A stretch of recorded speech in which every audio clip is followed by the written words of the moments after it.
절입니다. 누가복음 2장 25절. 누가복음 2장 25절.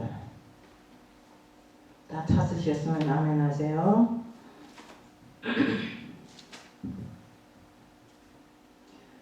다 찾으신 줄로 알고 제가 봉독해 올리겠습니다.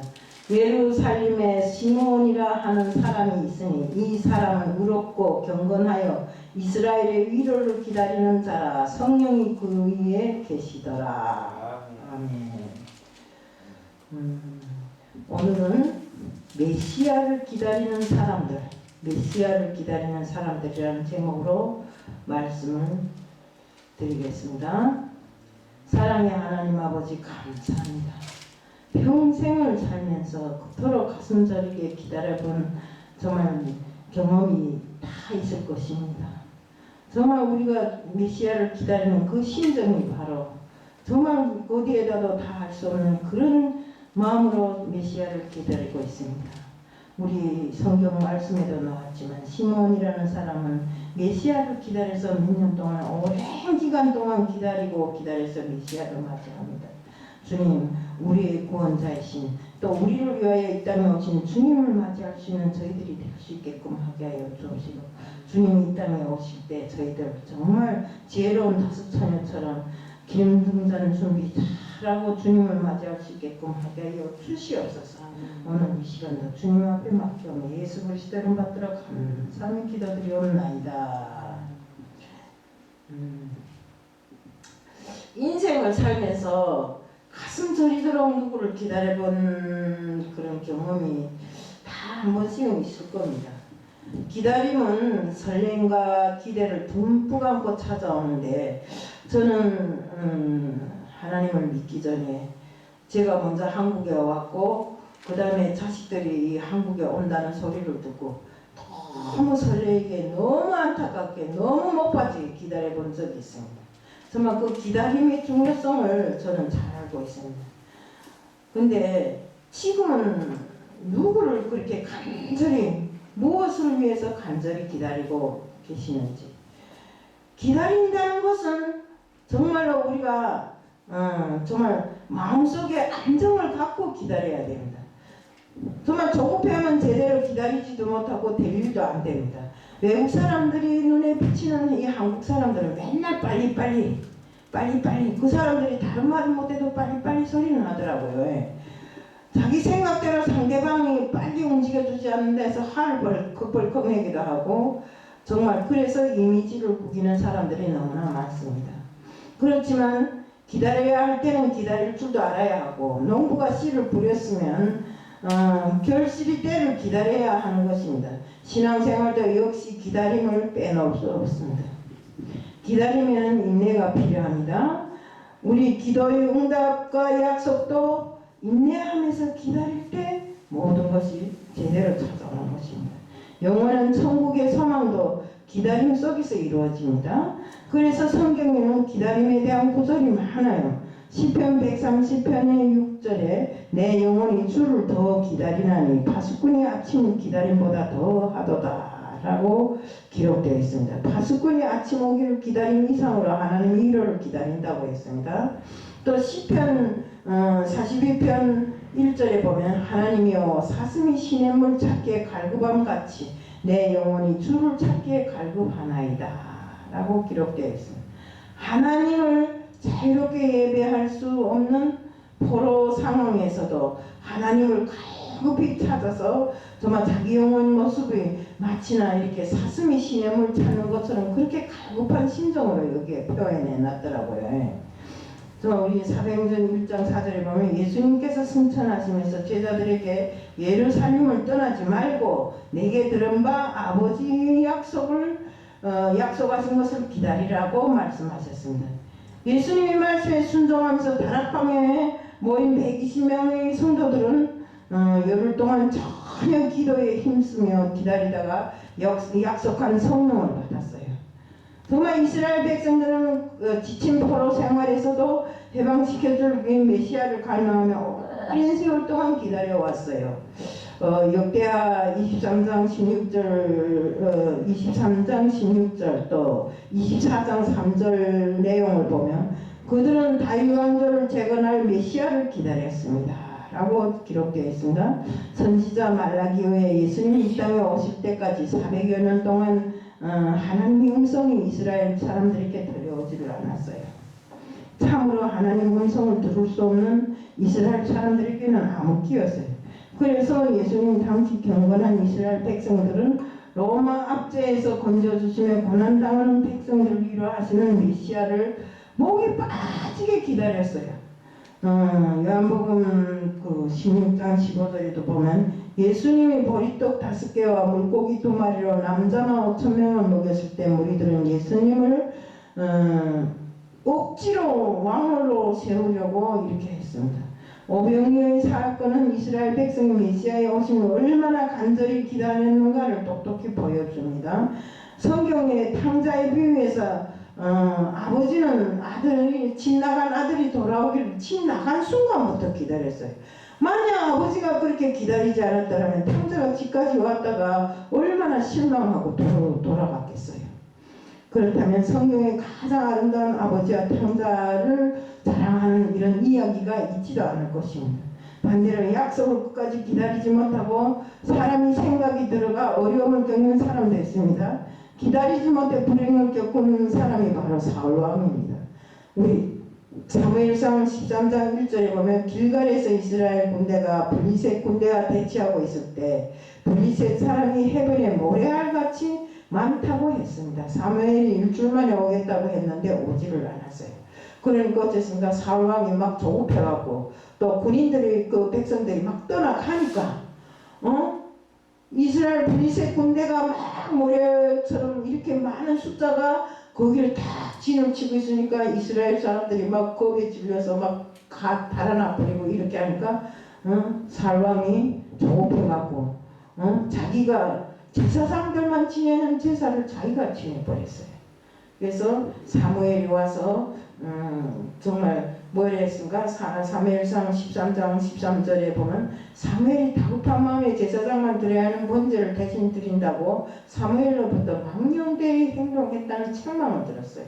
사무엘상 13장 14절에 사무엘은 왕의 나라가 길지 못할 것이라고 하였는데 곧 사울왕이 폐위되고 다윗 왕으로 교체가 되었습니다. 그 결과 이스라엘 촛대가 사울에서부터 다윗으로 옮겨진 것입니다. 이번 대강절 기간에 메시아를 기다리던 사람이라는 주제로 말씀을 증가한데 큰 은혜가 있기를 축복합니다. 성탄절을 앞두고 메시아를 간절히 기다리는 사람들을 만나보려고 제가 이 말씀을 들고 나온 것입니다. 요한복음 1장 1절에 태초에 말씀이 계셨습니다. 우리 말씀은 헬라어로 뭐랄까 로고스라고 합니다. 로고스. 이 말씀이 하나님과 함께 계셨으니 이 말씀이 하나님이시요 또한 그리스도이십니다. 이 말씀은 세상을 창조해요. 우리 창세기 글자는 세상을 창조하실 때 하나님이 말씀으로 창조했다 했죠. 뭐 흙을 파서 뒤집어 엎어 창조한 게 아닙니다. 말씀으로 창조했다 했어요. 이는 성부께서 성자와 함께 무상태에서 천지만물을 창조했다는 뜻입니다. 어떻게요? 그 말씀 안에 생명이 있기 때문에 세상이 창조된 것입니다. 만물이 그를 말미암아 지은 바 되었으니 그가 없이 된 것은 하나도 없다고 했습니다. 하나님이 만들어 놓은 세상 에덴 동산에 죄악이 들어왔어요. 족장 시대 사사왕조 선지자 시대를 거쳐서 죄로 인해서 이스라엘은 회복되지 아니했어요. 로마서 3장 23절 24절에 보면 모든 사람이 죄를 범하였으며 하나님의 영광에 이르지 못합니다. 또 이사야서 7장 14절에 그러므로 주께서 친히 창조는 너희에게 주실 것이라 보라 처녀가 잉태하여 아들을 낳을 것이요 이름을 임마누엘이라 하리라. 하나님께서는 주전 700여 년 전에 이사야 선지자에게 하신 말씀입니다. 마태복음 1장 23절 보라 처녀가 잉태하여 아들을 낳을 것이요 그 이름을 임마누엘이라 하였으니 이를 번역하면 하나님이 우리와 함께 계심이라 하는 뜻입니다. 그래, 또 누가복음 2장 10절에 보면 때가 되매 가브리엘 천사는 마리아에게 찾아가 무서워 말라 보라 백성에게 미칠 큰 기쁨이 좋은 소식이 너희에게 전하노라. 만약에 성령으로 잉태하여 아들을 낳을 것이라고 했습니다. 요한복음 1장 14절 이때의 말씀이 육신이 되어 동정녀 몸을 통해서 우리 가운데로 예수님께서 오신 것입니다. 오늘은 메시아를 기다리는 사람은 시몬을 통해서 나누고자 합니다. 시몬은 오랜 기다림 끝에 예수님을 성전에서 만났습니다. 이 자리에 계신 여러분들도 믿음으로 기다릴 줄 아는 사람이 되어서 시몬같이 하나님의 위로와 사랑을 경험하기를 축복합니다. 그런 중에서도 깨어서 메시아를 기다리고 있던 시몬이었어요. 성령께서 내가 그리스도를 보기 전에는 죽지 아니하리라는 이런 성령의 말씀을 주셨습니다. 시몬은 성령의 인도대로 매일 성전에서 기도하고 매일 성전에서 정말 예배를 드렸어요. 그날도 성전에 감동으로 기도하는 중에 마침 요셉과 마리아가 아기 예수에게 할례를 주려고 이 성전을 찾았습니다. 요셉과 마리아는 율법의 전례대로 할례를 행하려고 이게 왔는데 시몬이 이렇게 물어봅니다. 여보게 젊은이 아기 이름이 뭐요? 하니까 예수요. 그러니까 뭐라고요? 예수요. 예수라는 이름은 곧 자기 백성을 죄에서 구원할 자라는 뜻이라고 합니다. 예, 시몬은 아기를 안고 너무 놀랐다고 합니다. 할례 받게 온 아기가 그리스도라는 것을 시몬은 단번에 알아봤습니다. 그렇게 오랜 세월 기도하며 기다렸던 그리스도를 내 눈앞에서 보게 된 감동입니다. 이제 내 백성들이 받고 있는 고통에서 벗어나게 해줄 그리스도를 눈앞에 예수라는 이름으로 바라보게 된 것입니다. 이는 이방 세상을 비추는 빛이요 주의 백성들 이스라엘 영광이라고 너무 감동해서 내 눈이 그를 바라보았으니 이제는 죽어도 여한이 없겠다고 하였습니다. 시몬은 주제요 이제는 말씀대로 종을 평안히 놓아달라고 이렇게 하나님 앞에 부탁합니다. 그러니까 그동안 기다림의 마음고생이 얼마나 컸는지 그가 주제요 하는 것은 이 땅을 나의 상전이요 하는 거나 같습니다. 죽기 전에 그리스도를 꼭 보게 해달라고 하신 그 약속 위에 하나님이 계심을 그는 알고 있는 것입니다. 성령이 그 위에 계셨기 때문에 그는 정말 그 말씀을 어기지 못하고 기나긴 세월 동안 그리스도를 기다리게 된 것입니다. 그 결과 시몬은 어렵고 경건한 신앙과 이스라엘의 위로를 기다리는 종말론적 신앙을 갖게 되었습니다. 누가복음 1장 15절, 41절 또 67절에 보면 포로의 어려운 시기에도 요셉과 마리아는 성령의 감동을 받았고 샤가라 엘리사벳도 성령의 감동을 입어 마리아의 잉태를 미리 알았다고 했습니다. 또한 시몬은 메시아를 만나기 전에는 죽지 아니하리라는 성령의 음성을 또 지시로 받았습니다. 시몬은 그 약속을 소중히 간직하고 메시아를 만나보는 그날까지 죽지 않고 기다렸습니다. 레위기 12장 모세가 명한 율법에 의하면 남자아이는 난지 8일 만에 할례를 행하고 40일이 지나면 예루살렘의 성전에 데리고 가서 제사를 드려야 한다고 했습니다. 누가복음 2장 22절에 그래서 요셉과 마리아도 율법의 명령에 따라 아기 예수에게 정결 예식을 행하기 위해서 예루살렘에 올라갔습니다. 이날도 시몬은 성령의 감동으로 성전에 들어가서 정말 날마다 제사를 지내면서 메시아를 기다립니다. 진정한 의미에서 그 성전의 주인은 계시지 않았습니다. 그렇지만 그 순간 아기 예수가 그 성전에 들어옴으로 해서 그 성전의 주인이 나타나게 된 것입니다. 요한복음 1장 4절 5절에 그동안에 생명이 있었으니 이 생명은 사람들의 빛이라 빛이 어둠에 빛이 돼 어둠을 깨닫지 못하더라. 빛이 이 땅에 임해서나 세상은 알지 못했어요. 그러나 모든 사람들이 메시아가 오신다는 이 사실을 모르고 있었던 것도 아닙니다. 시몬은 나이가 많아 육체적으로 연약했지만 탁월한 영성과 분별력으로 지혜가 있었기에 아기 예수가 메시아인 것을 먼저 알아봤습니다. 시몬이 메시아의 앞에 일을 예언해 주었습니다. 시몬이 마음에 있던 첫 번째 메시아의 예언입니다. 시몬이 찬양을 오랫동안 기다리던 메시아를 만난 기쁨의 노래이자 이제 곧 맞이할 죽음을 준비한 노래이기도 했습니다. 누가복음에는 예수님 탄생과 관련된 찬송이 여러 편 나옵니다. 엘리사벳의 찬송이 있고 마리아의 찬송이 있고 사가랴의 찬송이 있고 천사들의 찬송이 있습니다.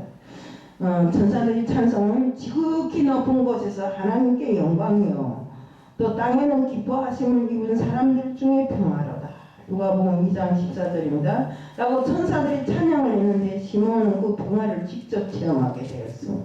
시몬은 자신을 하나님의 종이라고 자칭하고 하나님을 주제라고 부릅니다. 주제라는 말은 절대적인 주권을 가지신 하나님을 가리켜서 하는 또 놓아주심은 시몬이 말하는 놓아주심은 지금 죽음을 의미하는 것인데 시몬은 삶과 죽음의 주관자이신 하나님께 이제는 내가 이 땅에 메시아도 봤으니 나를 놓아달라고 이렇게 말씀드립니다. 이에 세 구절 감사 찬양 근거를 제시합니다. 시몬은 하나님의 구원 즉 예수님을 본 것으로 감사의 찬양을 드립니다. 예수님은 하나님이 만민을 위하여 준비한 구원이라는 것입니다. 예수님은 또한 하나님의 영광을 나타내실 뿐만 아니라 백성에게도 영광을 가져다 주고 구원해 주신다고 하며 감격해서 그런 말을 했습니다. 시몬의 마음에 있었던 두 번째 예언입니다. 구원자가 다윗의 동네에서 나셨습니다. 누가복음 2장 11절에 보면 마리아에게 천사가 와서 구원자가 다윗의 동네에 나섰다는 말을 전했을 때 놀랐습니다. 특히 마리아는 그들이 말을 마음에 두고 곰곰이 생각해 보았습니다. 그러다가 시몬이 찬양을 듣고 또 놀랐습니다. 요셉과 마리아는 하나님의 구원 계획이 아이를 통하여 어떻게 이루어질지 절대로 알지 못했을 것이기 때문에 그들은 정말 놀라지 않을 수 없습니다. 그런데 이는 만민 앞에 예비된 것이요 이방을 비추는 빛이라고 했습니다. 그의 부모가 예언이 그에 대한 말을 듣고 놀랍게 여겼다고 했습니다. 사도 바울은 유대인들이 하나님 말씀을 버리고 영생을 얻기에 합당하지 않은 자로 자처하게 우리가 이방인들에게 항하노라고 했습니다. 무슨 소린지 이해가 갑니까?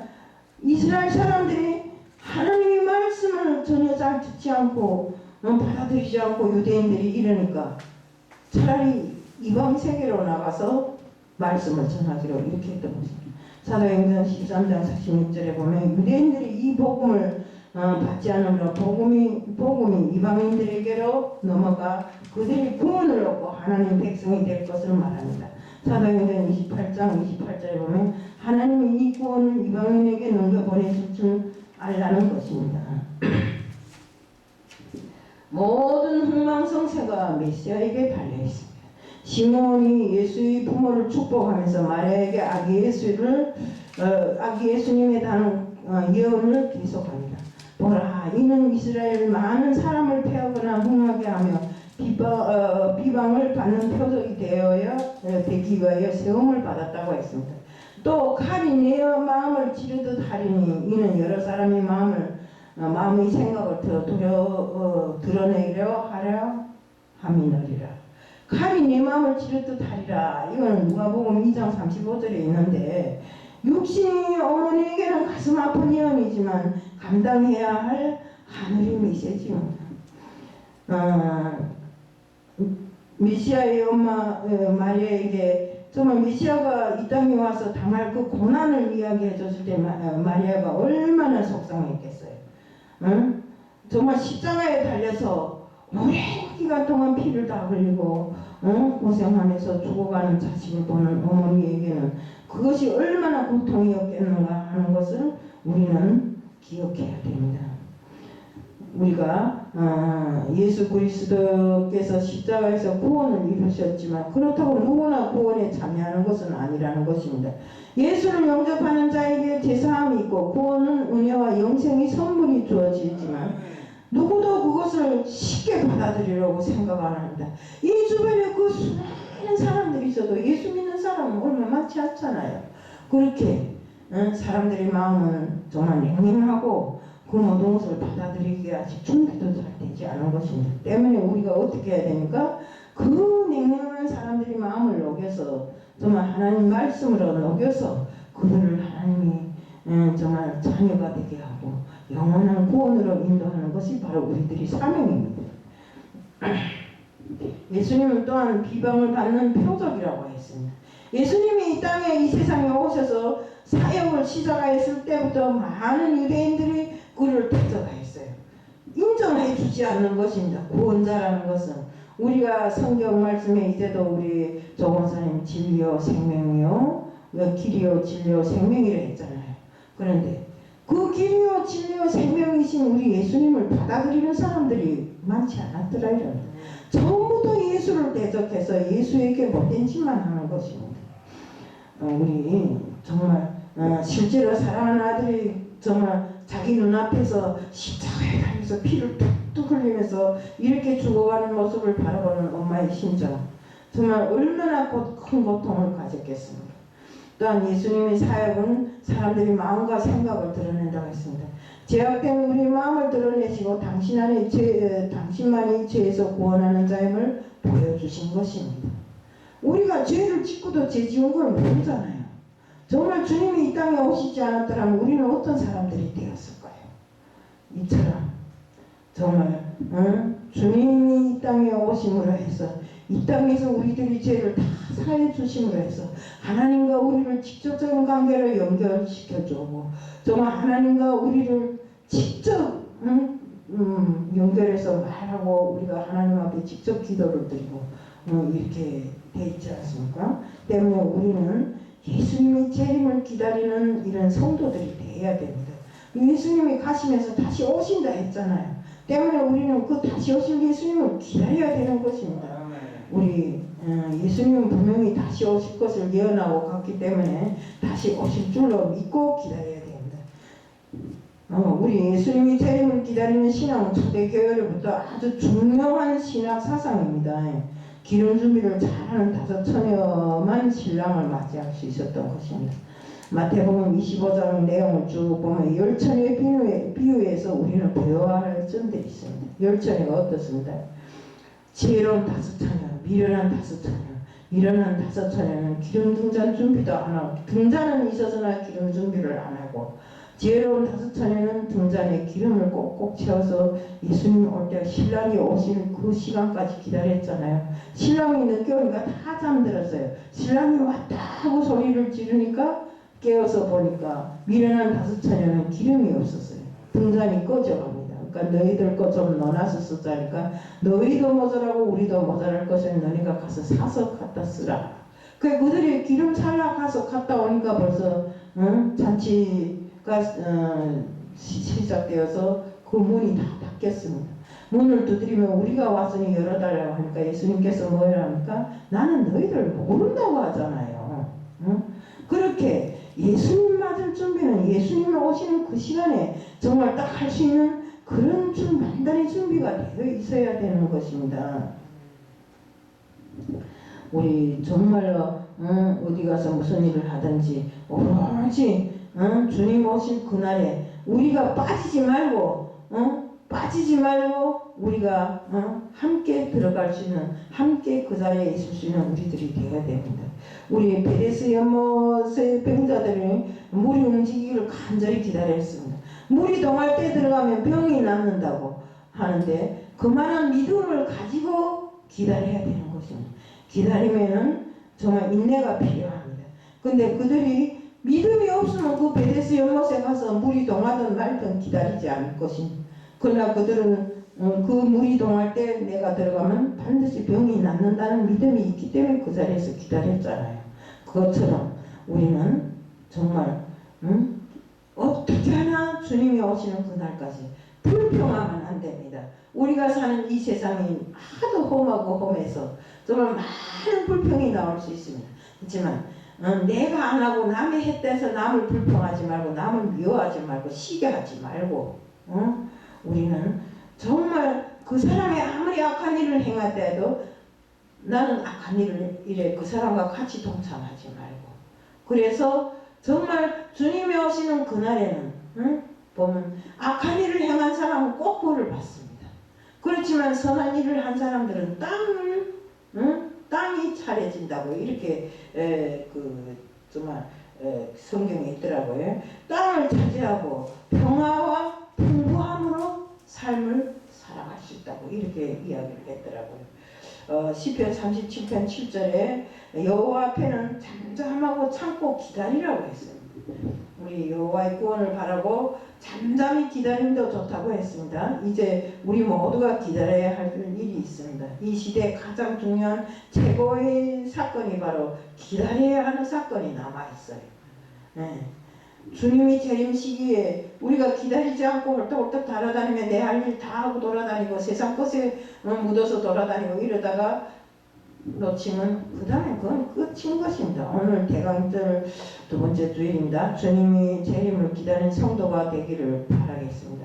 재림 이야기가 웬일인지 좀 부담스러워요. 왜? 이단에서 그걸 많이 구설하잖아요. 재림 이야기. 또 구원 이런 거에 대해서 정말 이단들이 전에 특허처럼 쓰고 있는 이 재림 이야기지만 우리가 이 재림을 빼놓고는 다른 말을 할 수가 없는 것입니다. 우리가 지금 이 땅에 있으면서 기다리는 것이 무엇인가? 주님이 다시 오실 그날이잖아요. 때문에 우리는 어떤 환경에서도 어떤 정말 환란이 있어도 이겨낼 수 있는 이런 온전한 신앙으로 우리는 무장이 되어 있어야 됩니다. 초대교회 성도들이 어려움 속에서도 강한 신앙을 가졌던 이유 가운데 하나는 재림 신앙을 간절히 사모했기 때문입니다. 그래서 인사도 마라나타라고 했습니다. 우리 마라나타의 뜻은 뭡니까? 아멘, 주 예수여 어서 오시옵소서 뜻이잖아요. 우리 베드로전서 3장 8절 9절에 주님은 천년을 하루 같고 하루가 천년 같다고 하신 말씀을 잊지 말라고 하셨습니다. 그러나 분명히 오십니다. 말세에 나타나는 징조들을 쭉 이렇게 둘러보면 주님이 오실 징조가 너무나 많이 나타나고 있습니다. 언제 어디로 어떤 모습으로 오실지는 몰라도 정말 우리는 주님 앞에 섰을 때 부끄러운 모습으로 서면 절대로 안 됩니다. 응? 항상 주님이 바라봤을 때 너희는 참으로 정말 이 세상에 살면서 많은 일을 하고 왔구나 하는 이런 칭찬을 듣는 신앙으로 살아야 된다. 어려울 때일수록 성령 인도를 받아야 하고 술 취하지 말고 정말 오직 충만한 성령이 충만함으로 정말 받으라고 이렇게 하신 주님의 그 말씀대로 우리는 세상을 살아가면서 이 세상에 아무리 험해도 술 취해서 얼큰해서 비틀거림 걷지 말고 이 세상을 살아도 오직 성령의 인도함으로 살아가는 우리들 모두가 되어야 된다는 것입니다. 정말 우리는 성령이 충만하여 성령이 열리는 시몬과 같이 아기 예수를 맞이했던 그 시몬처럼 다시 재림하시는 예수를 만날 수 있는 우리들이 되기를 간절히 축복합니다. 아멘. 사랑의 하나님 아버지 감사합니다. 이 험한 세상에서도 오로지 주님이 재림을 기다리며 주님께서 이 땅에 다시 오실 그날 저희들 주님과 함께 정말 즐기고 주님과 함께 정말 살기를 원해 지금 이 험한 세상에서도 어려움을 이겨내고 살고 있습니다. 주님 저희들 정말로 끝까지 주님의 재림을 기다리시는 저희들 되게 하여 주시옵소서. 오늘 이 시간도 주님 앞에 맡겨며 예수 그리스도 이름 받들어 감사하며 기도드리옵나이다. 아멘. 주 기도